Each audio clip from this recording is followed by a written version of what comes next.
So yes, welcome to ZBrush class. I recently started learning ZBrush, so I thought to share some knowledge with you guys since I'm also a beginner in ZBrush. There are two kinds of problems we will face. First one will be the most common problems and the second one will be some new kind of problems which every ZBrush artist face. I'll be talking about just one basic thing, the difference between the simple 3D mesh and the Polymesh 3D. As a beginner, you will get confused a lot between these two things because they are different from each other. So what is the difference? How you should use these two things? So I will discuss that. So right now, here I'm in ZBrush. So this is the interface, pretty much straightforward. Don't get confused with the UI because I myself get confused a lot. So just press Ctrl N. And I will be taking some simple 3D mesh.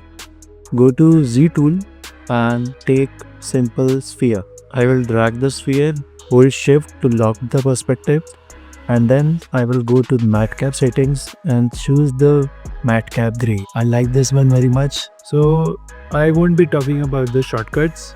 I will drag this. So this is my simple mesh. A simple mesh, when you will it's like a primitive shape with some fixed parameters, and every single object which is there in the simple brush, from cylinder to cube and whatever things are there, those comes with certain settings, and that settings can be manipulated from here. When you will go to edit mode, see, first of all, when you will click, by chance you click somewhere else, so edit mode will get disappeared, or not disappeared, disabled. So you have to draw it once again. My edit mode gets enabled. So I have to jump into the edit mode and see this primitive shape is now editable. But see, I want to adjust some parameters of the shape. Just scroll down to the initialize button and here you can see some parameters. So if I want to adjust the number of blades, so there is one setting called outer RC. So as soon as I will increase the slider, you can see the number of blades are increasing. Change the shape, adjust the settings and all things get saved from here. So this is how you are editing the shape.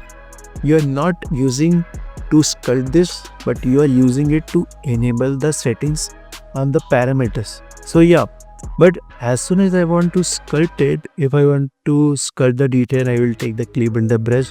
But it says to enable sculpting, please convert this into Polymesh 3D. What that means? Because when you get into edit mode with just a primitive shape, it's not directly editable.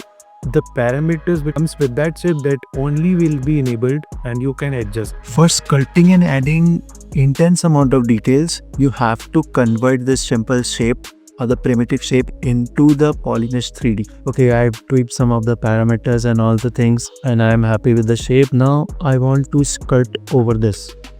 So I will go to the tools menu and there is this option called make Polymesh 3D.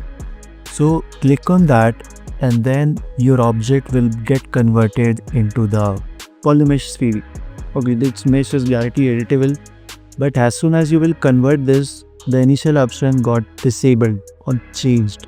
Okay, so now I can sculpt it, but I cannot manipulate the shape. It's fixed. So this is the main difference between the Polymesh 3D and the simple mesh.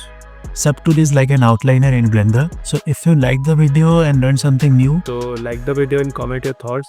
And if you're learning ZBrush for the first time, comment down your experience. And if you're also new to ZBrush learning and if you have faced some new problems, please let me know also, because I'm also new to ZBrush. So I will be posting some of my works every week. So stay tuned. Bye bye.